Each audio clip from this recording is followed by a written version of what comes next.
મોટી ખબર હાલમાં સામે આવી રહી છે રાજકોટથી। રાજકોટમાં સિવિલમાં લાફાકાંડના પડઘા ગાંધીનગર સુધી પડ્યા છે। એક મોટી ખબર છે, મહિલા તબીબને મારનાર ડોક્ટર અશ્વિન વી રામાણીની બદલી કરી દેવાઈ છે।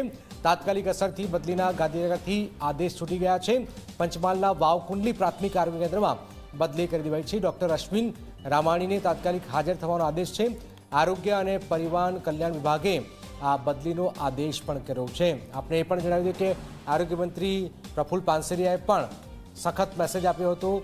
એ ડૉક્ટર મહિલા સાથે પણ સંવાદ કર્યો હતો, ફોન પર વાતચીત કરી હતી અને આખરે સુરક્ષાની ખાતરી આપી હતી। અને હવે તાત્કાલિક અસરથી આ જે ડૉક્ટર જે છે એની બદલી કરી દેવાઈ છે પંચમહાલમાં। હિતલ જોડે હિતલ, આરોગ્ય મંત્રીએ જે વાત કરી હતી કે સુરક્ષાની વાત આપી, ફોન પર વાત થઈ અને આખરે આજે લાફાકાંડના બદલી પણ થઈ ચૂકી છે તબીબની। શું જાણકારી હિતલ?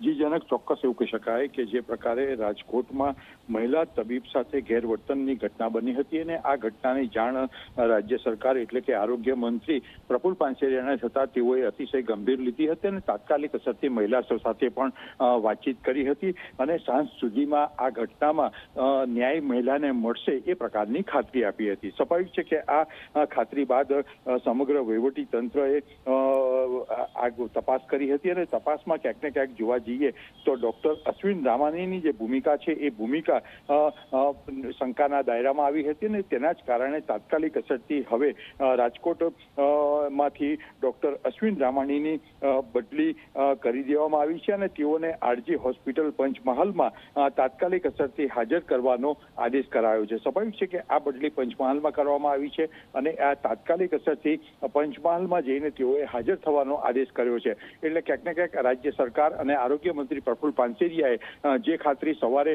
પીડિત મહિલા તબીબને આપી હતી તેની પાલન કરવામાં આવ્યું છે અને તાત્કાલિક અસરથી ગેરવર્તણૂક મહિલા સાથે કરનાર અધિકારી સામે પગલાં ભરવામાં આવ્યા છે। બિલકુલ બિલકુલ, આ ખૂબ જ મહત્વપૂર્ણ જાણકારી હિતલ આપી રહ્યા છે, જેમાં ડોક્ટર અશ્વિન રામાણીને તાત્કાલિક હાજર થવાનો આદેશ કરી દેવાયો છે।